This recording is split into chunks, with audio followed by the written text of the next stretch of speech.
What's going on, my people? YouTube and internet browsers alike. This is the dude, Intergalactic Brew, coming at you live, direct, and in effect.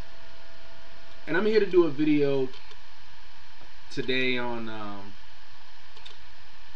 MMA, and it's a video on the UFC's light heavyweight division right now as it stands.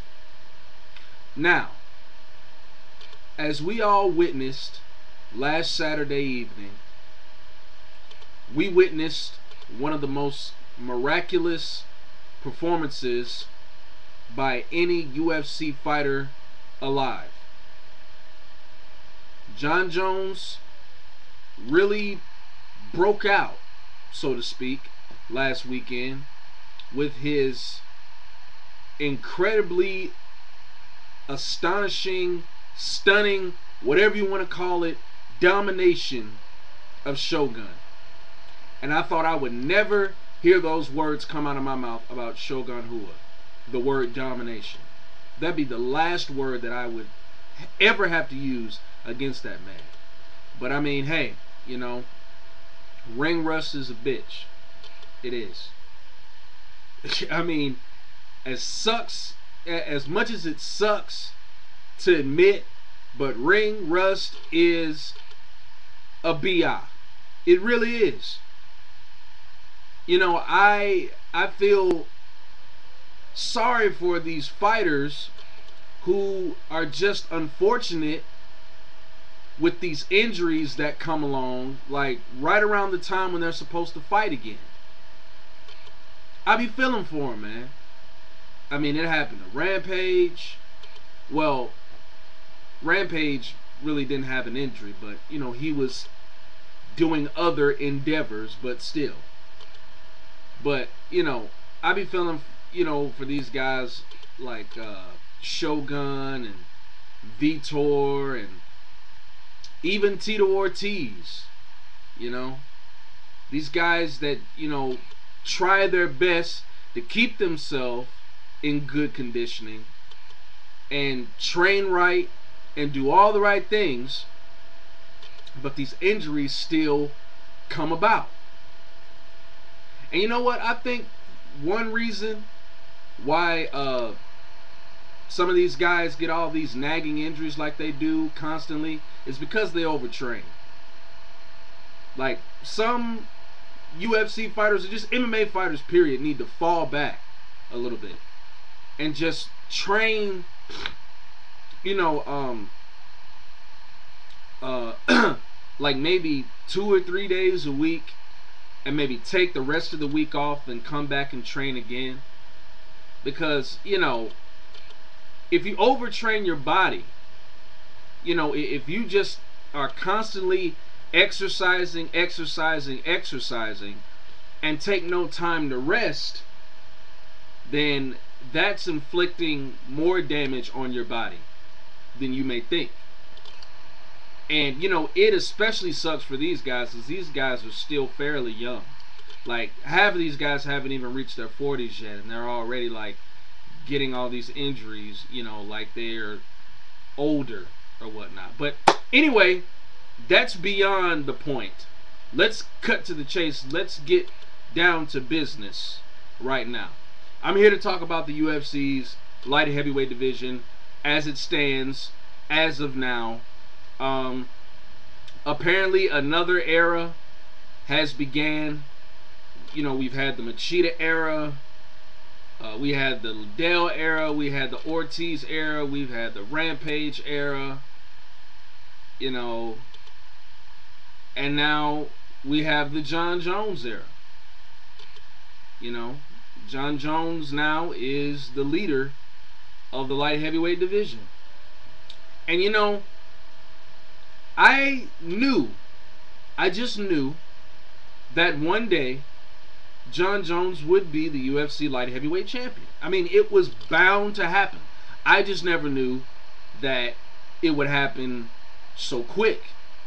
You know, because you got a lot of these young guys, you know, that they are extremely talented, but it's just the fact that their experience in MMA kind of hinders them from taking that next step and being a UFC champion. But then again, you have those exceptional competitors that come along every once in a while that can train for under a span of 3 years and become a UFC champion. I mean, you know, the Lord just blesses people, or just blesses athletes in particular, with that extreme boatload of talent.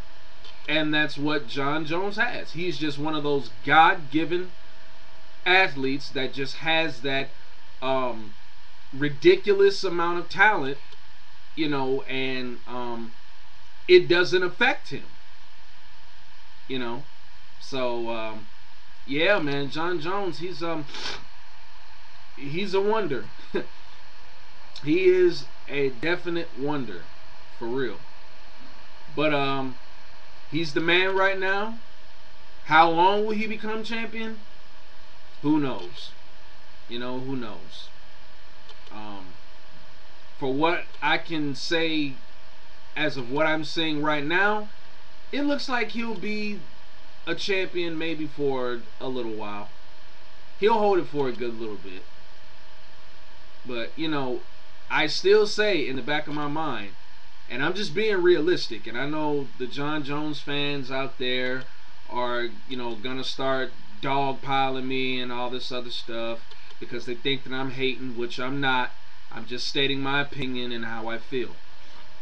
But I truly believe that Jon Jones is going to have that humbling experience. I do believe it's coming. I don't know who's going to give it to him, but it's coming. It has to come. It needs to come. And the reason why it is because, you know, you have these dominant fighters out here, you know, that, you know, train so well and they make their fights look so easy, but, you know, you still can't deem them as being great without seeing them have that one hard-earned victory, just that one tough fight where it looks like they're on the brink of defeat and they come back and they show their resiliency and they show what makes them great. You know, Jon Jones hasn't had that. Jon Jones hasn't really sank, or not even sank. Jon Jones hasn't even been taken into the quote-unquote deep water yet in MMA. That is yet to happen, but I guarantee it will happen. And Jon Jones fans out there, especially the hardcore fans, the ones that think that he's never going to be beat, I'm sorry to bust your bubble, but it's going to happen. Jon Jones is going to get beat one day. Now, I don't know when that is, but it's going to happen. And he knows, you know, even though his ego, even though it's a quiet ego, but even though his ego, you know, won't let him realize that now, you know, in his human side, he knows that he can be beat and that he will be beaten. That's the same thing with Anderson Silva. That's the same thing with George St. Pierre. Those three guys will be beaten sooner or later. Either it'll be, you know, I don't know. Probably might be before they retire, or, you know, who knows. But all of those guys will be humbled one way or another, because they have to. Because, you know, if they don't experience that one humbling defeat, then you know, they're you know, they're not gonna learn anything. You know, they're just gonna be used to winning. You know, and you can't learn anything from winning. You know, that's why I have a saying, you know, that I always live by, and that is victory is an accomplishment, but defeat is an opportunity. And if I have enough time on this video, I will break that down so you can get a better perspective of what I'm talking about. But anyway, back to the subject about the light heavyweight division. So John Jones is the man now. You know, he quote unquote, I guess, took the torch from Shogun Rua, or I guess the torch was passed to him, so to speak, from Shogun. So he's on top right now, and I gotta say, man, with John Jones as the light heavyweight champion now, I think the light heavyweight division is gonna run real thin on challengers. Cause really, tell you the truth, it's not that many guys in the light heavyweight division that can challenge him. You know, dare say beat him. I can only name maybe about like 3 or 4 guys that could probably give John Jones hell in that ring. And that probably would be Rashad Evans. I know a lot of people don't believe that, but I'm telling you, Rashad Evans, he knows John Jones, man. Like, he knows him. I mean, for crying out loud, they were training partners. You know, and and Rashad Evans was at Jackson's submission fighting way before John Jones came. So Rashad Evans knows the ins and outs of that team and knows how they operate. John Jones just didn't too long get there. So he's still getting kind of adjusted, you know, and still trying to take in the philosophy and the fighting style of that team. But Rashad Evans has been there, you know, pretty much since day one, since they've gotten to the point that they're at now. So even though y'all might, you know, look at the outside of the fight and think, oh, because Rashad is undersized and, you know, he won't be able to handle the reach and the unorthodoxness and, you know, the wrestling and all that. I'm telling you, man, Rashad Evans is a lot more better than y'all think he is. Like, don't underestimate him. I mean, I know you may not like his attitude. I don't like his attitude, you know, but I still respect him for the fact that he is crafty and, you know, he does find, you know, unique ways to win fights. So, you know, you got to give it up to him. You know, you got to give it up to him. So he's one guy, and then, you know, the next 2 guys obviously is Rampage Jackson and Lyoto Machida. Now, Rampage Jackson, he would be a very interesting challenge for John Jones, and I'm gonna tell you why. Because number 1, Rampage is strong. Number 2, Rampage is aggressive. And number 3, Rampage has a hard chin, which means he is very hard to knock out. And plus, he's a very powerful wrestler as well. And I believe he could take John Jones down.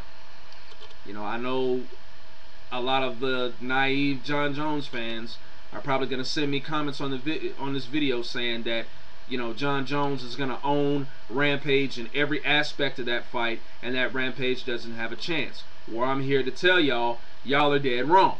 Rampage does present some very, very good challenges to John Jones.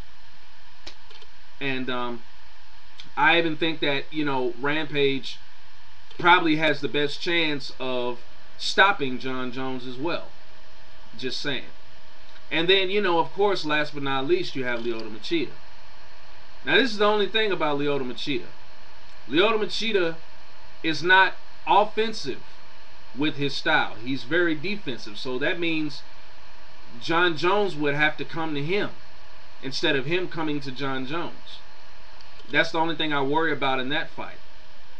You know, but I still think with Machida's elusive fencing karate style, I do believe that, you know, he can you know, find ways to hit John Jones without himself getting hit. But of course, Machida has looked very vulnerable lately, so that would kind of be hard to call. But yeah, so those are really the guys that I see really giving John Jones problems right now. I really don't know what's going to happen with the light heavyweight division in the future, but we shall see. That John Jones Rashad Evans fight is going to be interesting, so y'all keep watching and see what happens. Peace.